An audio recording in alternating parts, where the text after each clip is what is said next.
Welcome to The Deep End, a podcast where mortality meets meaning. I'm Kelley Scott, the Executive Director of Clarehouse in Tulsa, Oklahoma, and your host for this podcast.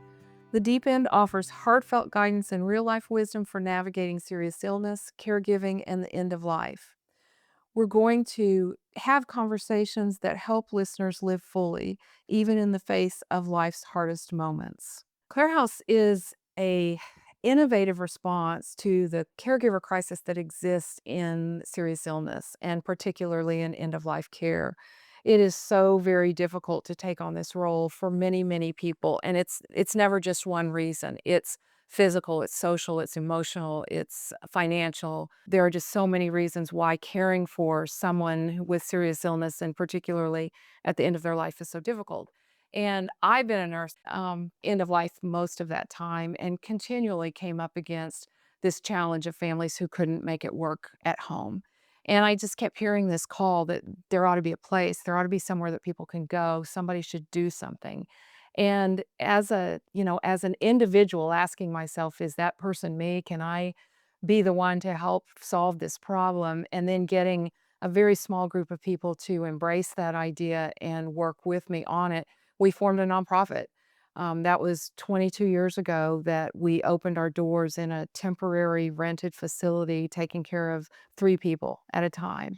We've now been open and operating for 22 years and have a long, stellar service history of providing care for dying people in need. And it's a real mission of compassion and love and empathy to be able to walk with families on this journey as they get that extra support that they need to say goodbye to someone they love and for that person to find a comfortable, peaceful death. We do this alongside hospice, who are our medical partners. We're non-medical, and so they carry the medical load and provide that service in our home just like they would in someone else's home.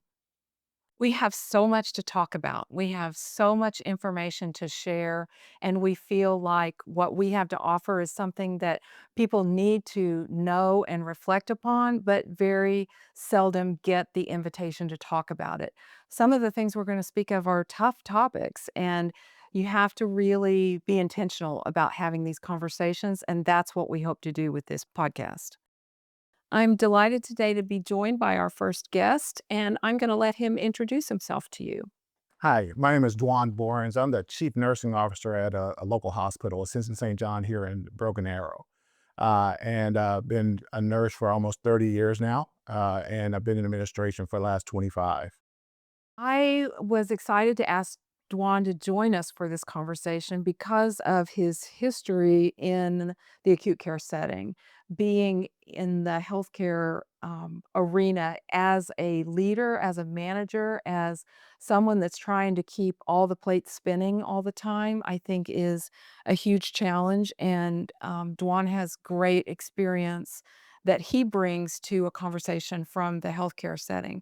Clarehouse sits outside of that, but we work together on a daily basis, and so it's just important to have those connections.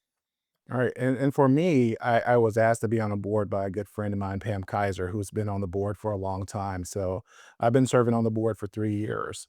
And as Pam starts talking to me about kind of what Kelly described, what their purpose is, I wanted to bring our perspective as a healthcare provider and as someone who lives in the community. I had never heard of it before. I had never heard of a service like this. And that's part of the problem is that I never heard of a service like this. As I got on the board, I started learning about different perspectives about death and dying.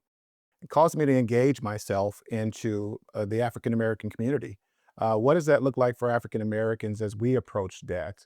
And how can I change that perspective to a certain extent? Because we look at it differently. We look at death as if I'm going to accept death, it's a lack of faith for us.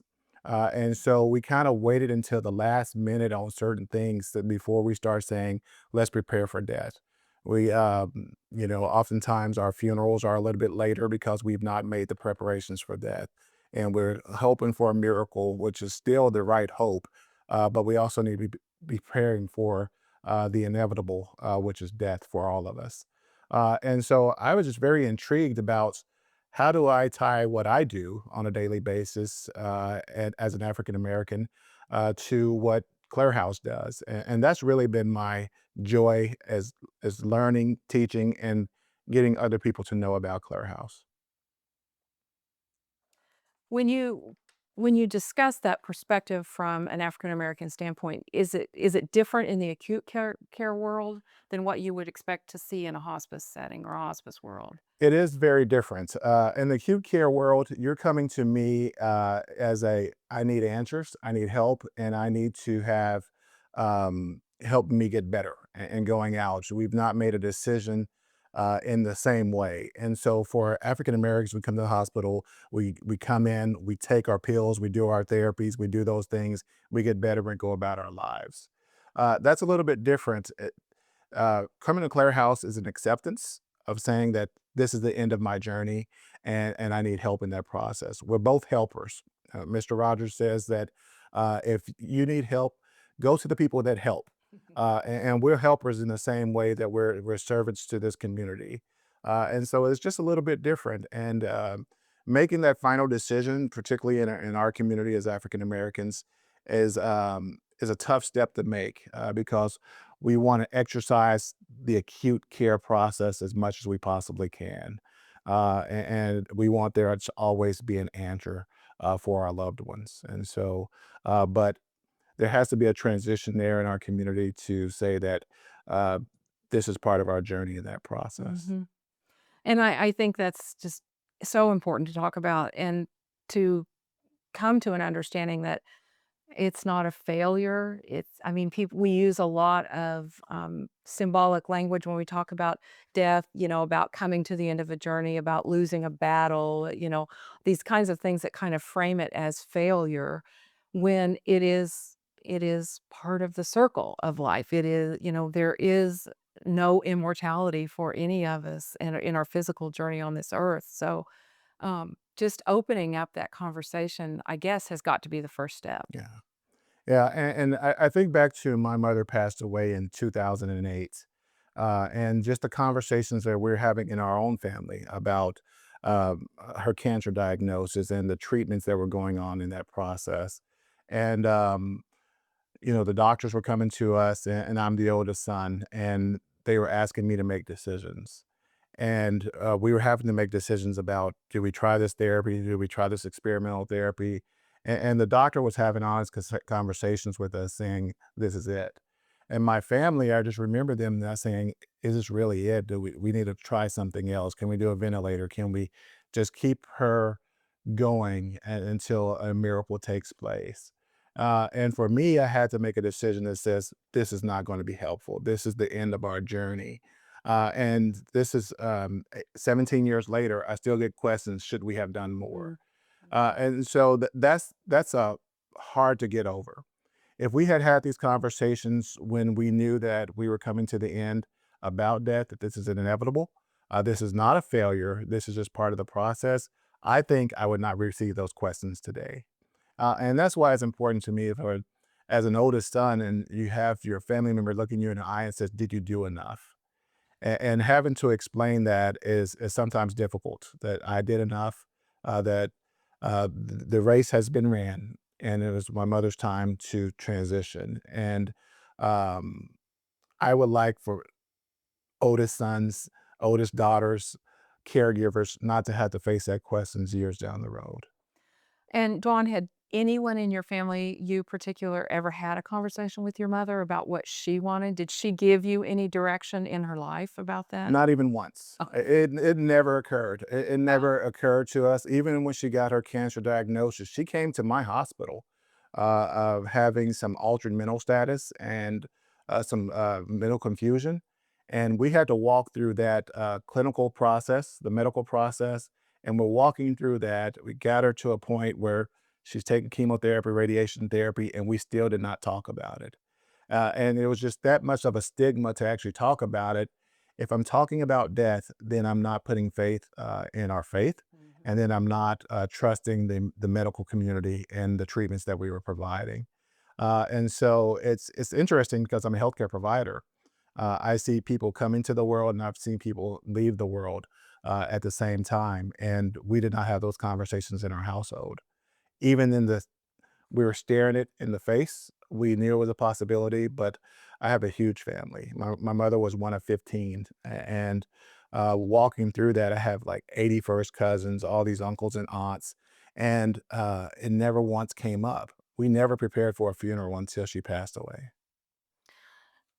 That it sounds remarkable to hear you say that, but I know it is a very common experience for families. What what hurts me as an end of life nurse is thinking of all of the people that may be losing out on opportunities and creating situations where they do have regret because they didn't get the chance to maybe make the most of those final days because they were still immersed in a hospital system, and it was still a medical event rather than a family event where you get out of that clinical environment and you get in a home-like space and whether it's hours, days, weeks, months, that you live that time making choices intentionally based on what your values and preferences are and your bucket list and reconciling relationships and all the things that are such an important part of that work. Right.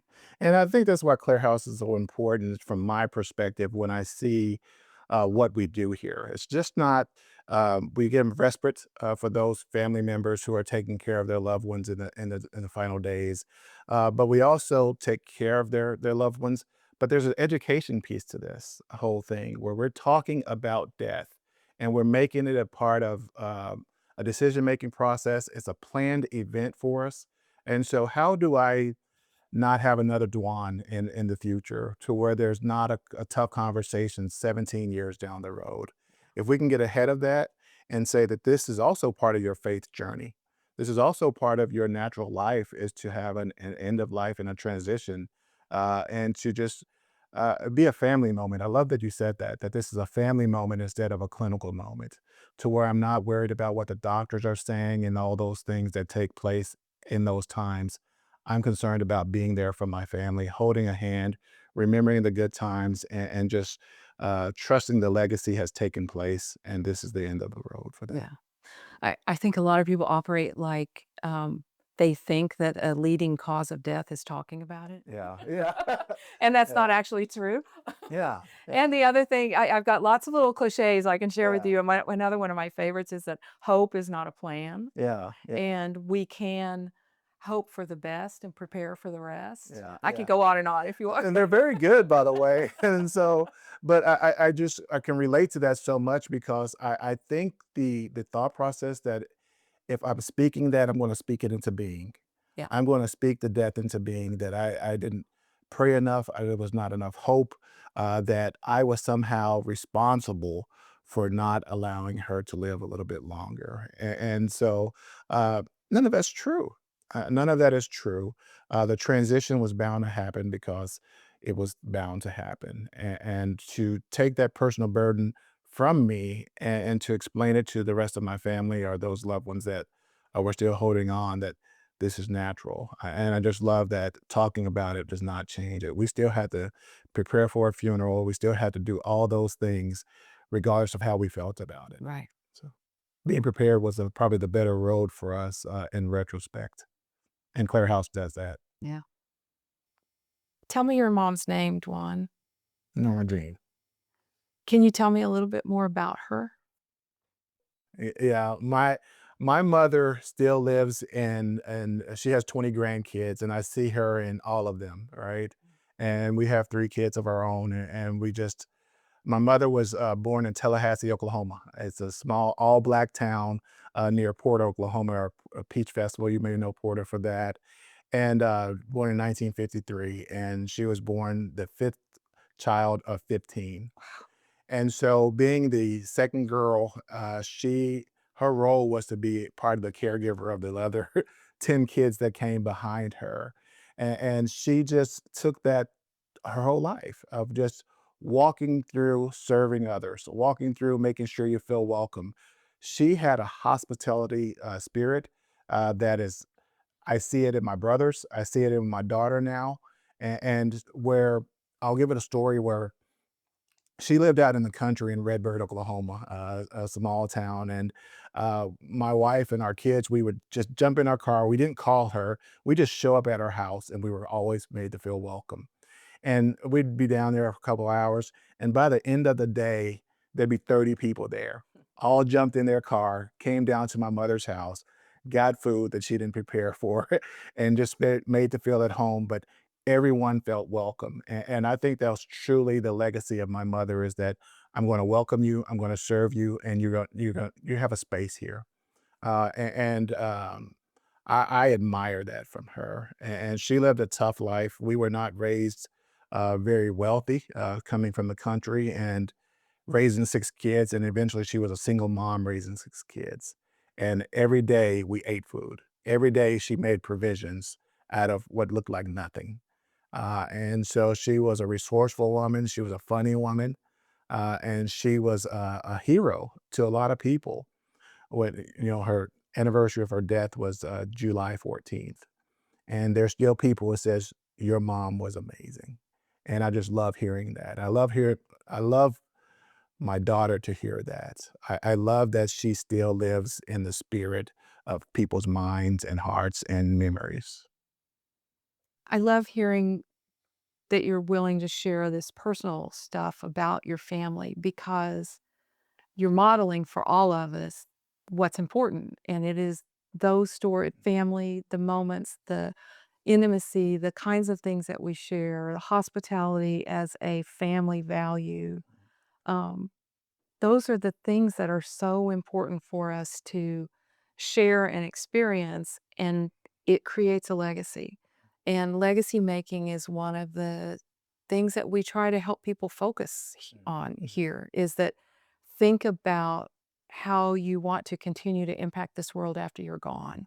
And if there are things you can do in the weeks before you die, take that opportunity to think about that. The tragedy is that when people are immersed in medical care and they're worrying about the next doctor appointment and keeping their meds on schedule and their testing and all of those things, or if they're in a hospital somewhere and they're in that whole system of care and an environment with fluorescent lights and overhead paging and people coming in and out of your room with no privacy and doctors and nurses and aides and everybody coming in.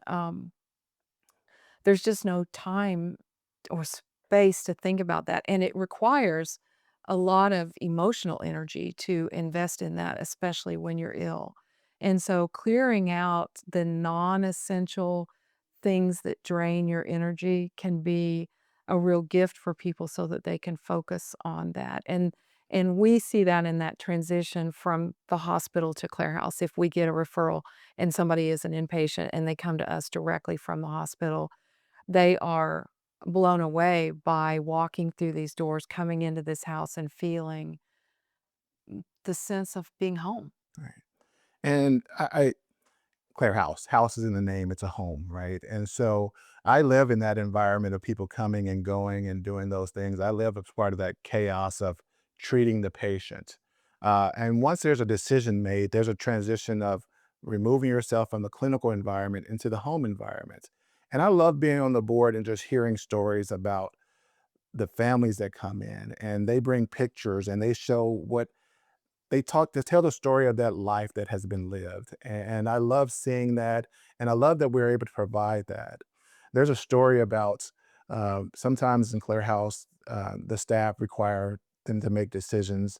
And they just like, I cannot make that decision right now. There's just too much on me. And then they take a burden away from them. And it's just a sense of peace about here. The whole environment here is just peaceful. It's just we know what's going to happen. We find comfort in that, and we're just here spending time. And the staff take care of so much for people. They're taking care of not only the patient but the family. And it's just like I don't have to think. I just have to be with you.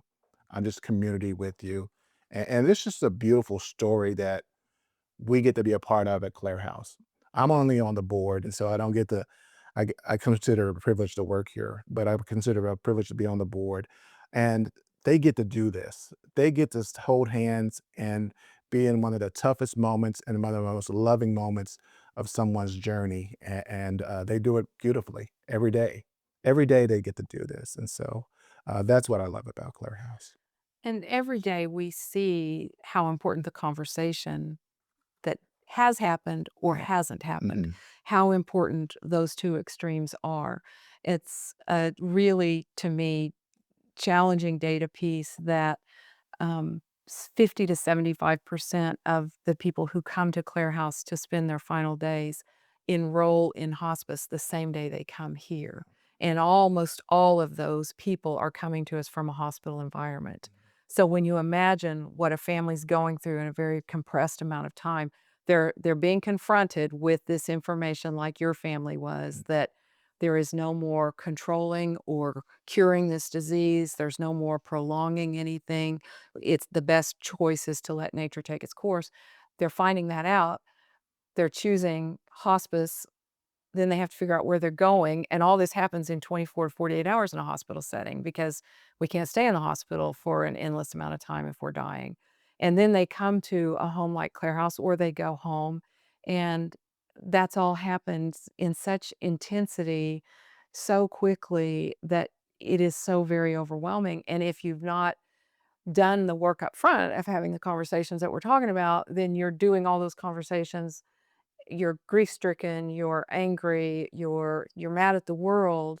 Um, I don't know with the size of your family if Yeah. everybody always agrees Right. and everybody always Right. gets along, but we see an awful lot of families that don't always just always agree and don't always get along, and the crisis makes that worse.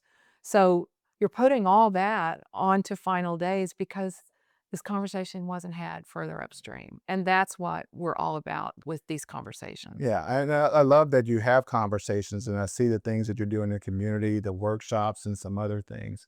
And I'd just like to hear your story about, well, what are those conversations like? I mean, tell me what you do when you go out into the community, and what are some of the things that you are doing to, if you were to find me in the community, how would you find me? What are some of the areas that you're in that would help me in my situation from old? Well, I will go anywhere and talk to anyone, anytime. Our education program seeks out any kind of group to speak in front of, whether that's in a faith community, at a workplace, a book club, um, other partner organizations. We'll go anywhere and talk to anyone and share a wealth of information that we have. We want to be able to give people tools to come up with um, the opportunities to have these conversations. And one thing I like to encourage people to do is to um, find a time that's very non-threatening, that you're not in a time of crisis to bring this up. And a good way to do that is when something happens in our world and someone dies, and you have a conversation because, oh my gosh, did you hear Ozzy Osbourne just died? And I heard he went somewhere and maybe got help in completing, his end of life journey, and I don't know how I feel about that. How do you feel about that?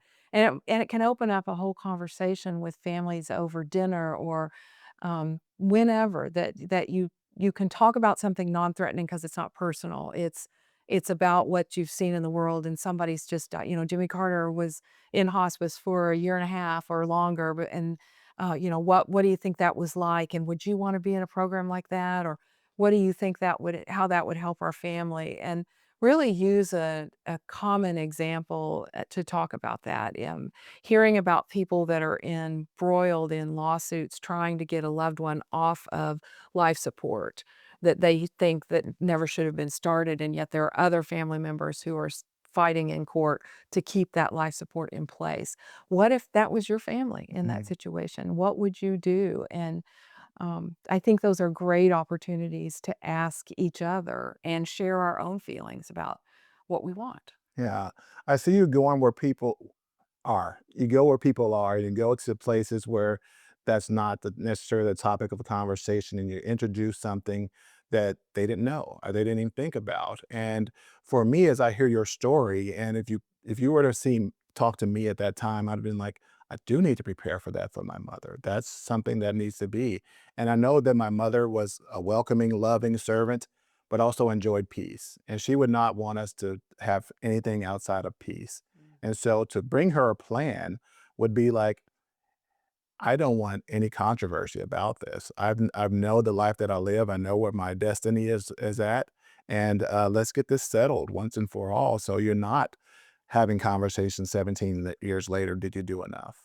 That I'm actually living in people are live. I'm living out my will. I'm living out my way, my testimony, and I want to go in peace, and I want my family to be in peace in that process. So, going into homes, going into faith-based communities, going into social clubs, all those things are important for Clare houses to be, but they need to know about you, and that's why I appreciate sitting on the board, is creating those spaces out in the community where they didn't know they even had a need for Clare House. And our information. I think so much of we talk about the house so much, but the services that we provide with education is so important as well. And I think those are just you said it better than I will. The tools to handle this upcoming journey, the end of this journey, this transition. You're preparing people for these moments, and I just appreciate being a part of that. And the deeper meaning in all of that is that talking about death, planning for what your choices would be, communicating that with other people, all of those conversations can bring you to a place where you have a deeper awareness of what life is all Mm. about. And it takes you to this core of your values as an individual, as a family. What are the things that are most important to you? And for so many people that I have seen over my career experience these really hard conversations, so many times they leave those conversations in in a different place. Their eyes are open to, okay, well, I'm not going to live forever. And there are choices to be made. And for a lot of us, maybe those choices aren't going to wait until we're in our final breaths. We might make changes right now. Yeah. We might choose Yeah. to live differently. We might choose to prioritize things differently. We may stop waiting until whatever to do this next thing, to take a trip, to spend time with family, to reach out to someone you haven't talked to in a long time because you're holding a grudge. There's a lot of things that we might let go of and other things that we might take on because these conversations help us prioritize how we live. And Kelly, that's really a beautiful perspective, right? And so you've taken I have always have tomorrow. I always have tomorrow. And so we kind of live life as though it's limitless. Right. And so we don't have value and sometimes in the everyday. And but if I put a limit to life, that I know there's going to be a limit, then every day is valuable in that moment. And so that's just a perspective that I don't think I fully had when I was thinking of my mother, because she's always going to be there. And when I had put a limit on it and says that I wish I had those days back, and I put more value in those days because it's a limited resource. And we know that limited resources are more valuable by nature. And so our lives are valued by nature because they're limited, Right. and we don't have a forever. So that's beautiful. Thank you for that. You're welcome. I People think that being around death and dying is going to be so sad and Yeah. depressing, and it's really not. I mean, you talk to anybody that works or volunteers in this house, and you will see a vitality in Yeah. them, a joy, a love, empathy, compassion, all the things that enrich their lives, and they live that out in a much more full way because of their time here. Yeah, and I feel just like they just know the value of life, and they just like there has to be abundance to the lives that we live and what they do, and so they help people in the valuable resource. And I do see that. I feel that, and just talking to the people, it's like when you think about what they do and the outcomes, but it's just like they get something of it. They serve to the last moment, and so that's a beautiful story. Thank you. I think, the biggest one of the biggest testimonies to me is that for a lot of people, and maybe you see this in the hospital environment, that when you lose someone tragically, you're not prepared for it, it takes you by surprise, you are grief-stricken, and you don't wanna have anything to do with that place Yeah. anymore. Yeah. You avoid Yeah. stepping foot in that Right. hospital again if you can help it. If it was an accident, you take a different route so you don't have to drive by that place where a loved one might have perished. People die every day in this house. We lose someone every single day, and yet families leave here and come back. They don't avoid this place, they don't stay away, they come back and they bring, donations of supplies, they fix a meal and drop it by, they come and walk the grounds or sit in the chapel, they volunteer, they serve on the board. They wanna stay a part of this place because it is a living, breathing, loving community, and they're not willing to give that up after their loved one has died, and that is the most affirmation for me that we're on the right track with helping people find meaning. Yeah, I never quite thought of it like that, and that's so true because we have our donors and we have people who come to our events and bring in donations and just they're still a part of it even though their loved one has transitioned. And I know for me, I worked in the hospital that my mother was at, and where she received a lot of her care. And I wouldn't walk on that same floor for a while. I wouldn't walk past that room, and I was just like, I not gonna. Yeah. I'll walk all the way around it, but I see people gladly coming here, gladly making donations, gladly saying hi, gladly just taking pictures and buying things that for memories because it's attached to um, a transition that was meaningful for them, Mhm. and it was they felt supported here, and that's just beautiful. Y'all do a great job just at um, taking people by the hand and walking with them.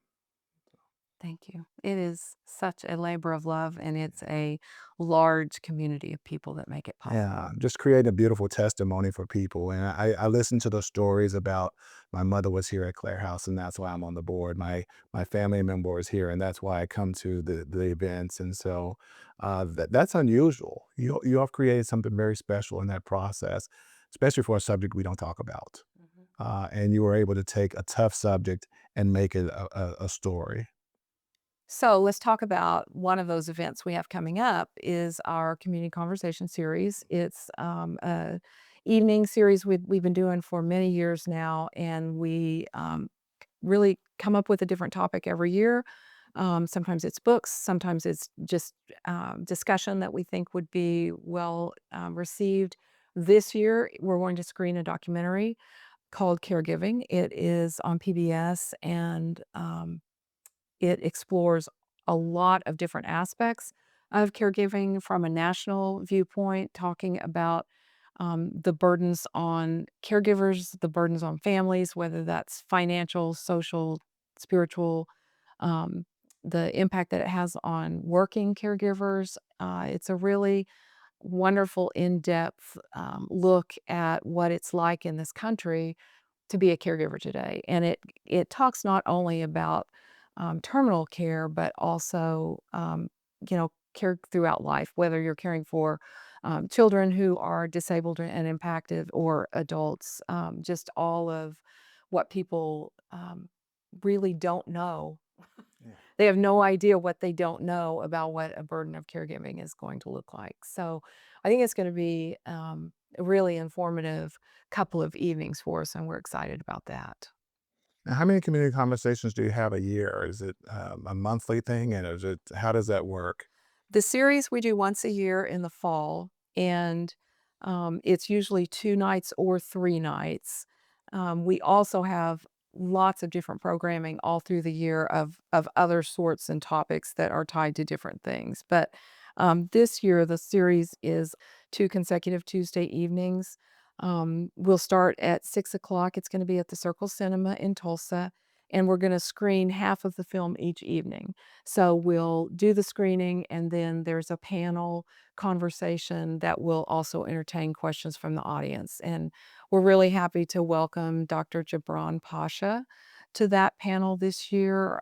He's worked with us in the past on some of these series and has a lot of great information. And then Dr. Jennifer Clark, who is a palliative medicine physician and also a volunteer at Clarehouse, and she'll be a part of that as well. In addition, we're partnering with Life Senior Services to do this event, and they'll have somebody that will be there talking about all the amazing services that Life provides to the Tulsa community as well. So hopefully, we'll be able to answer a lot of questions and share a lot of great information at that event. So how do I, if I wanted to go to that, how do I become a part of that process? You can check our website, clarehouse.org. We will be advertising it on our social media channels. Life will be promoting it. And, check our website for a continual listing of events at clarehouse.org. Outstanding. Well, Dwan, I want to thank you for being our first guest and being willing to share such personal information, because now you set a standard. This is what these conversations are about. It's about real life. It's about the things that happen to us and happen within our families. And yeah, maybe sometimes we wish we'd done things differently and we have to live with regrets, but how do we move forward improving on that and living our lives with more intention so that we don't have those regrets the next time? And you've modeled that perfectly for us today. So I really appreciate your openness to share your story and your heart with us. Well, thank you for having me. I just re-signed up for my next 3 years to serve at Clarehouse, just because it's that kind of place for me. And the 3 years kind of flew by for me. And because it's a privilege, I get to be a part of this process, and I will add value to my days. The work that we do here adds value to my life as well. And so, because I know that I'm reaching other people. Well, thank you so much, listeners, for joining us for our very first episode of The Deep End. We hope that you'll subscribe and join us next time as we continue to share stories and the heart of Clarehouse.